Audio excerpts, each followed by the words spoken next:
कहानी की शुरुआत में हम वेन और उसके पिता पैट्रिक को देखते हैं, जो एक खास तरह के कोड के पीछे छुपे मैसेज का पता लगाने की कोशिश कर रहे थे। यह कोड एक खजाने तक पहुंचने का राज है और वह उन्हें एक फटे हुए डायरी के पन्ने से मिला था, जिस वजह से बेन के दोस्त राइली ने कहा कि यह कोड पूरा तो नहीं मिलेगा, सिर्फ एक आध वर्ड ही निकल पाएगा।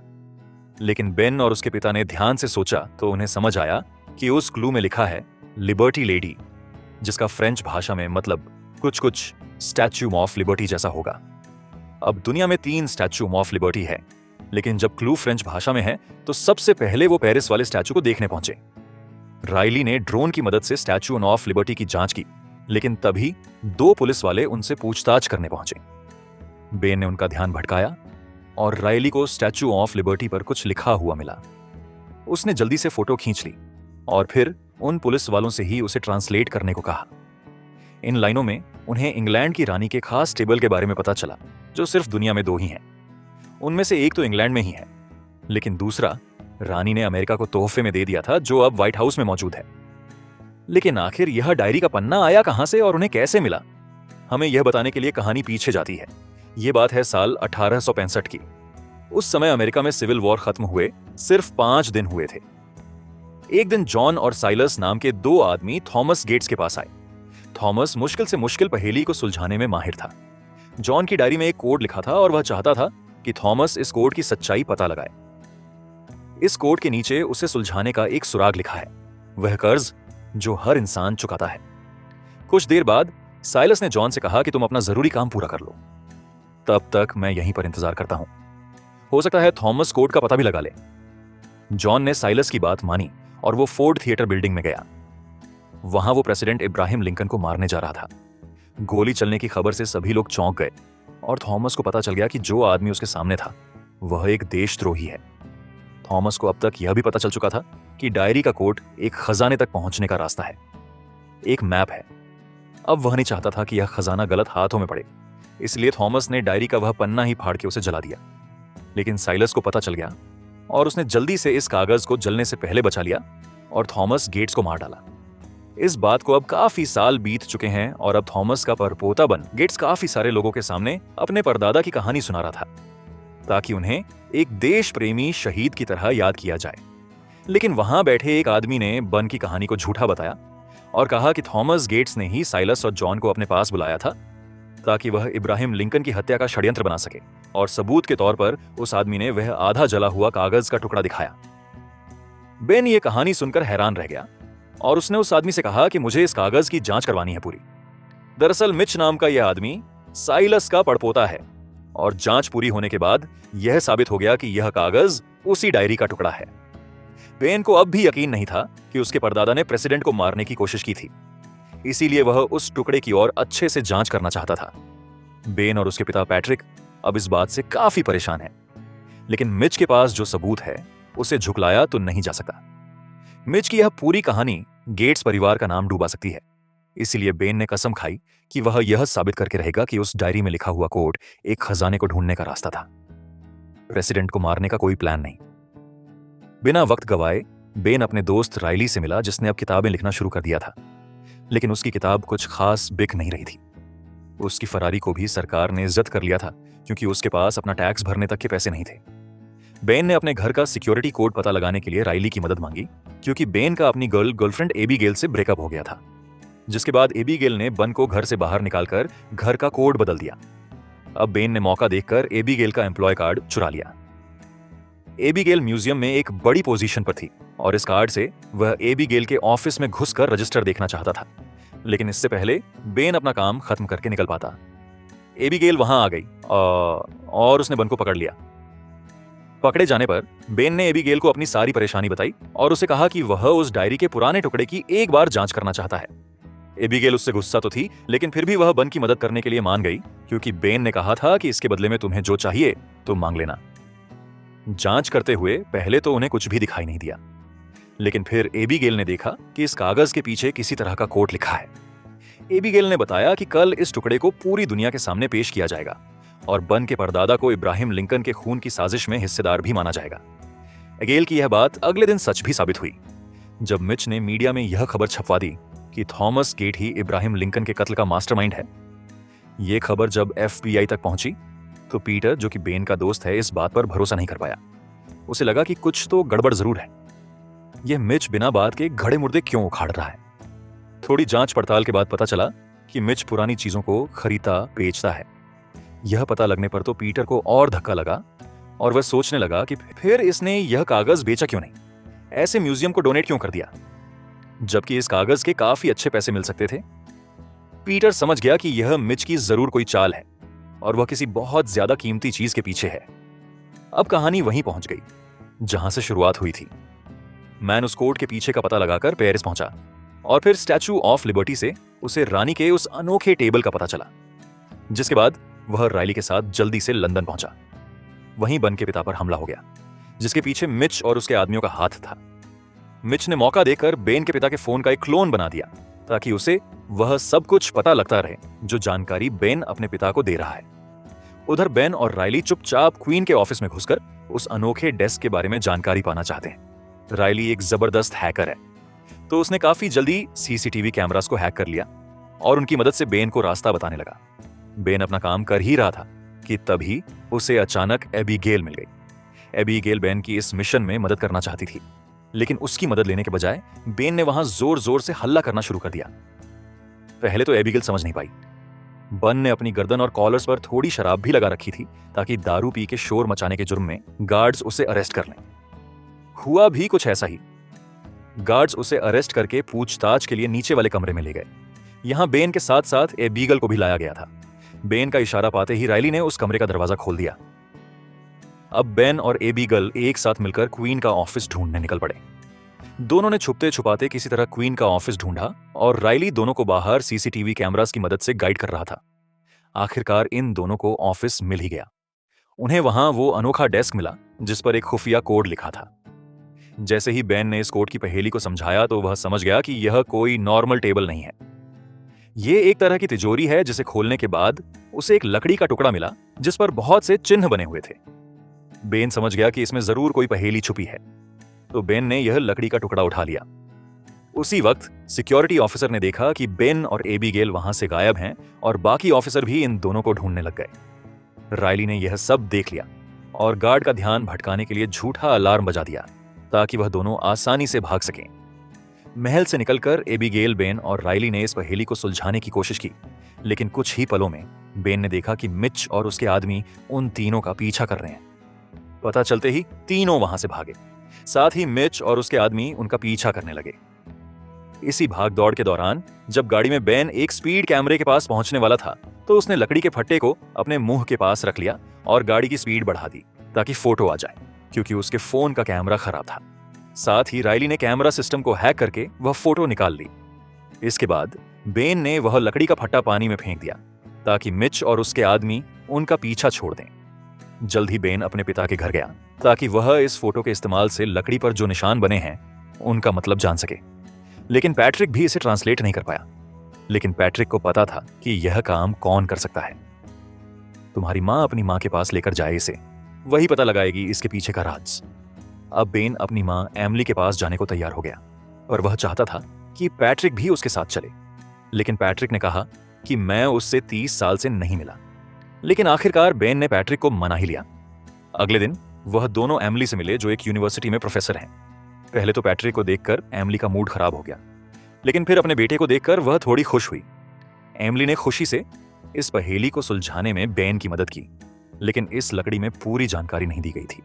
बेन समझ गया कि अब उसे दूसरे टेबल को ढूंढना होगा जो कि व्हाइट हाउस में रखा गया है। अब बिना वक्त गवाए बेन और एबीगेल सीधा व्हाइट हाउस पहुंच गए जहां किसी चीज का सेलिब्रेशन चल रहा था। अभी गेल व्हाइट हाउस में काम कर रहे एक आदमी को जानती है जो उसे पसंद भी करता है। उसका नाम है कॉर्नर। शुरू में तो कॉर्नर थोड़ा हिचकिचाया, लेकिन बेन ने कहा कि हम बस प्रेसिडेंट का ऑफिस देखना चाहते हैं, प्लीज एक बार दिखा दो। साथ ही उसने कह दिया कि एबीगेल का बहुत मन है, उसे मना करोगे तुम? बेचारे कॉर्नर को समझ नहीं आया कि वह क्या बोले। अब जब एबीगेल चाहती थी तो उसे करना ही पड़ेगा। कॉर्नर ने इन दोनों को थोड़ा चौकन्ना रहने की सलाह दी, क्योंकि प्रेसिडेंट के ऑफिस में ऐसे ही किसी को आने की इजाजत नहीं थी। लेकिन जैसे ही बन को वह डेस्क दिखाई दिया तो उसने एबीगेल को इशारा कर दिया, जिसके बाद एबीगेल ने अपना एक ईयरिंग गिरा दिया और कॉर्नर को उसे ढूंढने के लिए मदद मांगी और कॉर्नर से कहा कि मेरी मदद करो ना इसे ढूंढने में। अब बन डेस्क के पास जाकर पहेली सुलझाने लगा, लेकिन जब उसने पूरी गुत्थी सुलझा भी ली तो देखा कि वहां पर तो वह टुकड़ा है ही नहीं। उसे पहले ही किसी ने निकाल लिया था। निराश होकर एबिगेल और बेन व्हाइट हाउस से बाहर आ गए और राइली को बताया कि लकड़ी वहां है ही नहीं। अब वह लोग सोच में पड़ गए कि आखिर वह लकड़ी का फटा हमें मिलेगा कैसे। तभी राइली को याद आया कि प्रेसिडेंट्स को तो पता होगा इस बारे में। तभी राइली ने दिमाग लगाया कि बहुत सारे प्रेसिडेंट इस डेस्क का इस्तेमाल करते हैं डेली बेसिस पर, तो ऐसा तो हो नहीं सकता। तो ये जरूर किसी न किसी प्रेसिडेंट का ही काम होगा। और इस सब के बारे में उस खुफिया किताब में जरूर लिखा होगा जो हर एक पुराना प्रेसिडेंट अपने नए प्रेसिडेंट को देता है। अब प्रेसिडेंट से मिलने का कोई जुगाड़ तो उसके पास था नहीं, लेकिन तभी बन के मन में ख्याल आया कि प्रेसिडेंट को किडनैप ही कर लेता हूं मैं। अगले दिन रल्ली और पैट्रिक ने मिलकर वॉशिंगटन के सारे होटल बुक कर लिए ताकि प्रेसिडेंट के जन्मदिन के लिए सिर्फ वर्मिन होटल ही अवेलेबल हो। उसी शाम बेन प्रेसिडेंट से मिला, जो उसे पहले से जानता है क्योंकि बेन गेट्स परिवार का हिस्सा है। बेन ये बात जानता था कि प्रेसिडेंट जॉर्ज वॉशिंगटन को काफी मानता है, इसीलिए बेन ने जॉर्ज वॉशिंगटन का बनाया एक मैप प्रेसिडेंट को दिखाया जिसके अंदर एक खुफिया टनल दिखाई गई है। बेन ने बताया कि यह टनल यहां से पास ही है और जोश जोश में प्रेसिडेंट भी उसके साथ चल दिया वह टनल देखने। तब बेन और प्रेसिडेंट एक साथ इस टनल की तरफ गए। प्रेसिडेंट ने गार्ड को बाहर ही रुकने का ऑर्डर दिया क्योंकि वह आराम से घूमना चाहता था। बेन और प्रेसिडेंट दोनों यह टनल देखने निकल गए। बन ने बिना किसी रुकावट के प्रेसिडेंट और अपने आप को वहां बंद कर लिया। अब उसने बिना वक्त गवाए प्रेसिडेंट से इस किताब के बारे में पूछा। पहले तो प्रेसिडेंट ने यह राज खोलने से मना कर दिया, लेकिन जब प्रेसिडेंट ने देखा कि यह बेन के लिए कितना मायने रखता है तो वह मान गया। आखिरकार प्रेसिडेंट ने बन को बता दिया कि यह किताब एक खास लाइब्रेरी के सेक्शन में रखी है। प्रेसिडेंट ने उसे बुक नंबर भी बताया जो इस किताब को ढूंढने का खुफिया कोड है। उनकी इस बातचीत के बाद वह दोनों बाहर निकले। प्रेसिडेंट ने बन से कहा कि अगर तुम इस किताब को निकालते हुए पकड़े गए तो मैं पब्लिक में तुम्हें बचाऊंगा नहीं, तो इसलिए बेहतर यही होगा पकड़े मत जाना। इसके बाद बन, एबिगेल और राइली उस लाइब्रेरी में पहुंचे। क्योंकि एबिगेल यहां काम करती है तो उसे यहां का चप्पा चप्पा पता था। वह सीधा प्रेसिडेंट की बताई हुई जगह पर पहुंच गई जहां वह किताब उन्हें मिलेगी, लेकिन वहां पर किताब थी ही नहीं। राइली को लगा कि शायद किसी ने लाइब्रेरी से वह किताब पढ़ने के लिए ले ली होगी, लेकिन तभी बेन को शेल्फ के पीछे एक कोट भरने की जगह मिली और जैसे ही उसने वहां किताब का नंबर डाला तभी अंदर से वह किताब निकल आई। तभी बेन ने किताब के अंदर उस खास टेबल वाला सेक्शन खोला और वहां उन्हें उस लकड़ी के फट्टे की फोटो मिल गई जिसकी बेन ने अपने कैमरा से फोटो खींच ली। क्लू मिलते ही वह तीनों वहां से जल्द निकलने लगे क्योंकि अब एफबीआई बेन को ढूंढ रही है। अब बेन ने सुझाव दिया कि सबको अलग अलग निकलना होगा।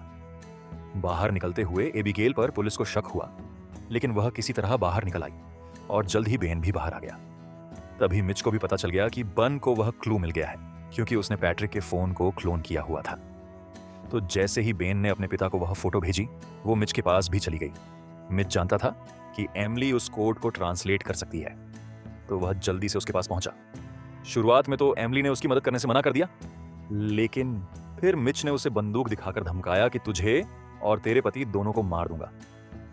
थोड़ी देर बाद पैट्रिक इसी पहेली को तेरे पास डिकोड करवाने आएगा। उसे गलत सुराग देना है तो नहीं, ठीक है?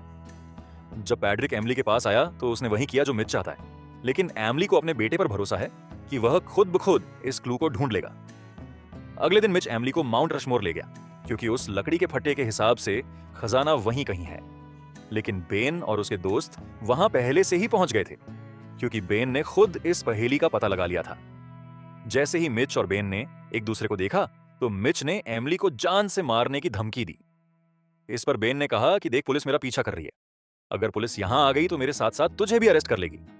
इस पर बेन ने कहा कि अभी आखिरी पहेली बाकी है और तू बिना मेरी मदद के उसे नहीं ढूंढ पाएगा। यह बात मिच भी कहीं ना कहीं जानता था, तो अब वह बन के साथ खजाने को ढूंढने के लिए मजबूर हो गया। कुछ ही देर बाद यह लोग एक पथरीले इलाके में पहुंचे। अगली पहेली कुछ ऐसी थी कि जब बिन मौसम बरसात होगी तो पक्षी तुम्हें राह दिखाएगा। मैंने इस पहेली की सच्चाई कुछ हद तक समझ गया और उसने सबको कहा कि इन पत्थरों पर पानी डालो। अगला क्लू इन्हीं में कहीं छुपा है। पानी डालने पर एक पत्थर के ऊपर एक पक्षी का निशान बन गया। वो पक्षी जिस तरफ इशारा कर रहा था वहां पत्थरों के बीच में थोड़ी सी जगह थी। बेन ने जैसे ही इस पत्थर में हाथ डालकर इधर उधर घुमाया तो अचानक दूसरी ओर पहाड़ों के बीच में छोटा सा रास्ता बन गया। सभी लोग जल्द ही वहां अंदर पहुंचे। उनके अंदर जाने के कुछ पल बाद ही दरवाजा अपने आप बंद हो गया और अब वह सभी लोग अंदर फंस चुके थे। सब ने बाहर का रास्ता ढूंढने की कोशिश की, लेकिन रास्ता किसी को नहीं मिला। अचानक से उनके नीचे का फर्श भी हिलने लगा। बन, रली, एबिगेल और मिच फिसलकर नीचे गिर गए। वहीं बन के माँ बाप ऊपर ही रह गए। अब वो लोग अलग होकर भी बाहर का रास्ता ढूंढ ही रहे थे कि तभी एबिगेल को पास में एक सीढ़ी दिखी। बन सबसे पहले उस पर चढ़ना चाहता था, लेकिन सीढ़ी उसी फिसलने वाले फर्श पर है। बेन ने उन सबको इस तरह खड़े रहने को कहा जिससे सीढ़ी फिसले ना। मिच बेन के आगे है, इसीलिए पहले मिच ऊपर जाएगा। ऊपर चढ़कर मिच को उन तीनों की मदद करनी थी, लेकिन मिच मदद के लिए आया ही नहीं। उसके बाद जैसे ही एबिगेल ऊपर चढ़ने लगी, तभी अचानक वो लकड़ी का फर्श टूट गया और रायली भी एबिगेल के पीछे जल्दी से सीढ़ी पर चढ़ गया, लेकिन बेन फर्श पर ही रह गया। ऐसा लग रहा था मानो बेन का खेल खत्म, लेकिन ऐन वक्त पर मिच ने उसकी मदद की। अब उन चारों को एक कमरा मिला जहां पर पानी जमा होता है। थोड़ा ढूंढने पर पता चला कि अगला क्लू पानी के अंदर ही है। उस सुराग को पाने के लिए उन्हें पानी को सबसे पहले रोकना होगा। अब इस आखिरी पहेली को सुलझाते हुए जब वो लोग आगे बढ़े तो आखिरकार इन्हें वह मिला जिसकी उन्हें तलाश थी, एक पूरा सोने से बना हुआ अंडरग्राउंड शहर। उसी वक्त बेन के माँ बाप भी वहां पहुंच गए। इस खजाने के यहां मिलने से यह साबित हो गया कि थॉमस गेट यानी बन के परदादा की कहानी सच्ची थी और उन्होंने इब्राहिम लिंकन को मारने की कोशिश नहीं की। मिच ने कबूल किया कि यही उसका प्लान था। वह जानता था कि वह खजाने तक बेन की मदद के बिना नहीं पहुंच पाएगा। इसीलिए मिच ने बेन के परदादा का नाम मिट्टी में मिलाने का फैसला किया ताकि बेन इस खजाने को ढूंढने के पीछे लग जाए। खैर, उनकी खुशी ज्यादा देर तक टिकी नहीं। उस जगह पर पानी लीक होने लगा। अगर वह जल्द से जल्द यहां से बाहर नहीं निकले तो फंसकर यहीं मर जाएंगे। इतने में पैट्रिक और एमिली भी वहां पहुंच गए। पैट्रिक ने सबको बताया कि पानी नीचे की तरफ बह रहा है, मतलब जहां से यह पानी आ रहा है वहीं से उन्हें बाहर निकलने का रास्ता भी मिलेगा। लेकिन जैसे ही वह सब बाहर की तरफ बढ़े, पानी का बहाव और तेज हो गया। अब बाहर निकलने का रास्ता भी कुछ इस तरह से बना रखा था कि जैसे ही वह ट्रिगर छोड़कर आगे बढ़ते, अचानक दरवाजा बंद हो जाता। यानी किसी को वहां रहकर दरवाजा खोले रखना होगा। अब सवाल यह था कि कौन वहां रुकेगा। इस पर मिच ने कहा कि अगर तुम वादा करो कि मेरे परिवार का नाम लिया जाएगा कि इन्होंने भी खजाना ढूंढने में मदद की थी, तो मैं यह बलिदान देने को तैयार हूं। मिच ने कहा कि इतिहास में मेरे खानदान का नाम इब्राहिम लिंकन को मारने के लिए बदनाम है, इसीलिए वह चाहता था कि इस सोने के शहर की खोज में विल्किंसन परिवार का नाम आ जाए। बेन ने वादा किया कि ऐसा ही होगा और अपने परिवार और दोस्तों के साथ बाहर निकल गया। बेन ने पुलिस को बताया कि उसे एक बहुत बड़ा खजाना मिला है, लेकिन बेन को प्रेसिडेंट को थोड़ी देर के लिए किडनैप करने के इल्जाम में गिरफ्तार कर लिया गया। इसके बाद बेन को प्रेसिडेंट के पास ले जाया गया, लेकिन प्रेसिडेंट ने झूठ बोलते हुए कह दिया कि बेन ने तो टनल में मेरी जान बचाई थी किडनैपर्स से। इस तरह बेन जेल जाने से बच गया और साथ ही उसे एक अवार्ड से सम्मानित भी किया गया। उसने अपने परदादा का नाम खराब होने से बचा लिया। उधर एबिगेल और बेन के बीच में भी सलाह हो गई, क्योंकि एबिगेल यह मानती थी कि बेन उसे बहुत अच्छे से समझता है। जब यह खबर निकली कि रायली का एक और खजाना ढूंढने में हाथ है, तो उसकी किताब धड़ाधड़ बिकने लगी। साथ ही उसकी फरारी भी उससे वापस दे दी गई। वीडियो पसंद आई तो लाइक कर देना, चैनल को सब्सक्राइब कर लेना। मिलते हैं अगली वीडियो।